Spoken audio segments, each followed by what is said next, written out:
नमस्कार दोस्तों।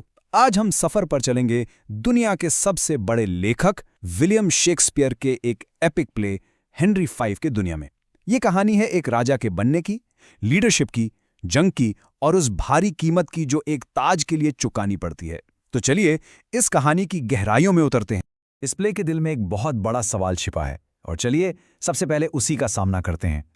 क्या राजा हेनरी पंचम इंग्लैंड का सबसे महान हीरो था या फिर एक बेरहम रूथलेस वॉर क्रिमिनल? शेक्सपियर ने इस सवाल को प्ले की हर लाइन में, हर सीन में बुन दिया है और इसका जवाब हम पर छोड़ दिया है। आज हम इस पजल को सॉल्व करने की कोशिश करेंगे। अच्छा, तो सबसे पहले यह समझना जरूरी है कि हेनरी फिफ्थ एक हिस्ट्री प्ले है। शेक्सपियर के जमाने में ये प्लेज सिर्फ मनोरंजन के लिए नहीं थे। ये लोगों को अपने देश के इतिहास से जोड़ते थे, उन्हें अपनी रूट्स के बारे में बताते थे। ये प्ले 15वीं सदी में सेट है, जब इंग्लैंड और फ्रांस के बीच 100 साल की जंग यानी 100 Years वॉर अपने पीक पर थी। लेकिन एक मिनट, हेनरी फिफ्थ की कहानी अचानक से शुरू नहीं होती। असल में ये 4 प्लेस की एक सुपर सीरीज का ग्रैंड फिनाले है जिसे हेनरियाड कहा जाता है। इस पूरी सीरीज में हम देखते हैं कि कैसे प्रिंस हॉल, एक बिगड़ाल, लापरवाह सा लड़का, धीरे धीरे किंग हेनरी फिफ्थ जैसा पावरफुल राजा बनता है। ये उसके ट्रांसफॉर्मेशन की गजब की कहानी है। अब इस प्ले में शेक्सपियर ने एक कमाल का डिवाइस इस्तेमाल किया है और वो है द कोरस। ये बेसिकली एक अकेला नरेटर है जो हर एक्ट से पहले स्टेज पर आता है और ऑडियंस से यानी आपसे और मुझसे कहता है, देखिए हमारा स्टेज छोटा है लेकिन कहानी बहुत बड़ी है, तो प्लीज़ अपनी इमेजिनेशन का इस्तेमाल कीजिए, अपने जहन में उन विशाल जंगों के मैदानों को इमेजिन कीजिए। तो चलिए अब सीधे प्ले के मेन प्लॉट पर आते हैं। आखिर ये सब शुरू कैसे हुआ? ये जंग फ्रांस के खिलाफ छेड़ी क्यों गई? वेल, इसके पीछे 2 वजह थीं, एक पॉलिटिकल क्लेम और एक बहुत ही पर्सनल इंसल्ट। तो देखिए, इस जंग की ना 3 वजह थी। सबसे पहले चर्च ने हेनरी के कान भरे। क्यों? क्योंकि वो चाहते थे कि राजा का ध्यान एक नए बिल से हट जाए जो उनकी जमीन छीन सकता था। Simple politics. फिर दूसरी वजह, उन्होंने पुराने कानून, जिसे सैलिक लॉ कहते हैं, को तोड़ मरोड़ कर हेनरी को ये यकीन दिलाया कि फ्रांस की गद्दी पर उसी का हक है। और तीसरी और शायद सबसे जरूरी वजह, फ्रांस के प्रिंस ने हेनरी की खिल्ली उड़ाई। और ये खिल्ली कैसे उड़ाई? एक गिफ्ट भेजकर। और गिफ्ट में क्या था? Tennis balls.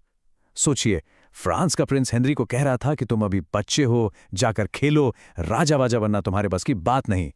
बस यही वो पॉइंट था जहां सब कुछ बदल गया। हेनरी का जवाब बिल्कुल ठंडा और खतरनाक था। उसने कहा, मैं इन टेनिस बॉल्स को कैनन बॉल्स यानी तोप के गोलों में बदल दूंगा। इस एक लाइन से प्रिंस हॉल मर गया और किंग हेनरी फाइव पैदा हुआ। तो अब जब जंग शुरू हो चुकी है तो बात करते हैं हेनरी के लीडरशिप स्टाइल की। वो कैसा लीडर था? वेल, वो एक अजीब सा मिक्सचर था। एक तरफ वो अपने शब्दों से आग लगा सकता था और दूसरी तरफ वो बिल्कुल रूथलेस यानी बेरहम हो सकता था। इसको समझने के लिए हर फ्लोर के घेराबंदी का सीन याद कीजिए।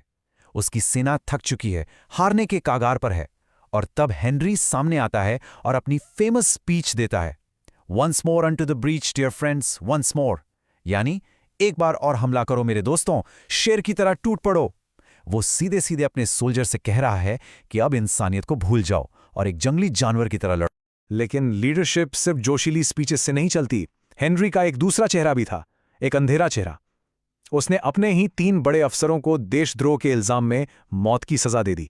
सोच के देखिए। और उससे भी बड़ी बात, उसने अपने एक पुराने दोस्त बारडोल्फ को एक मामूली सी चोरी के लिए फांसी पर लटका दिया।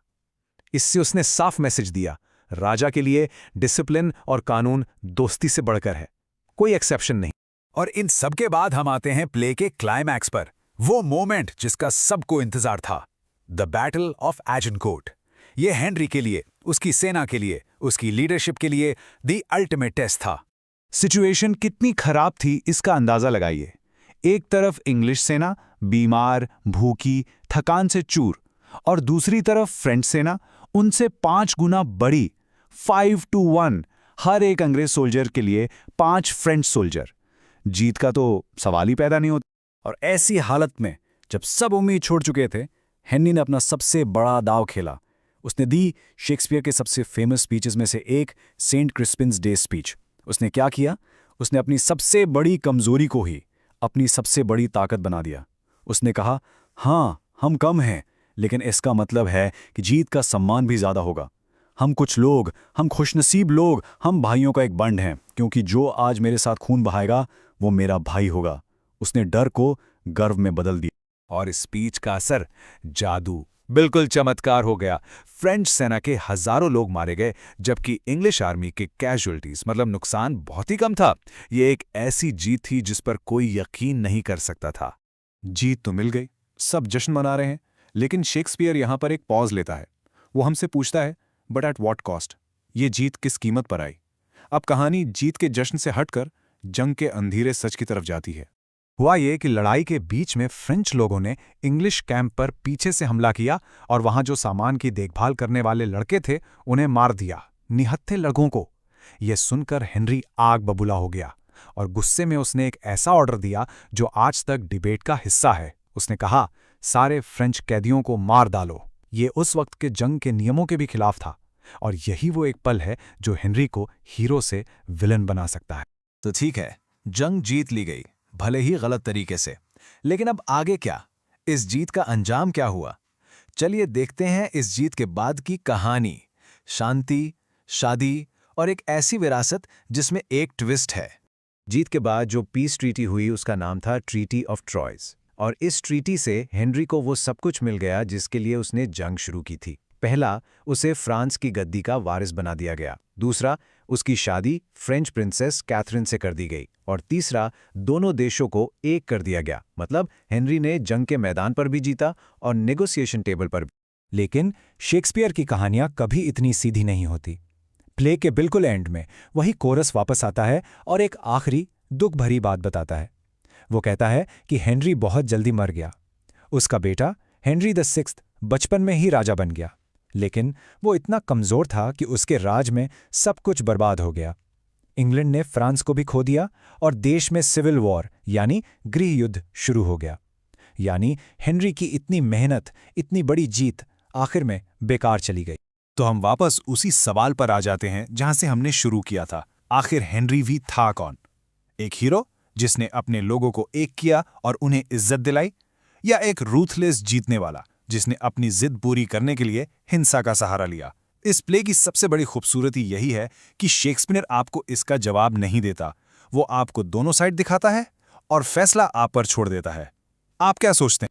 अगर आपको ऐसे ही और डीप एनालिसिस पसंद है तो हमारे चैनल को सब्सक्राइब करना ना भूलें। आज के लिए इतना ही। देखने के लिए बहुत बहुत शुक्रिया।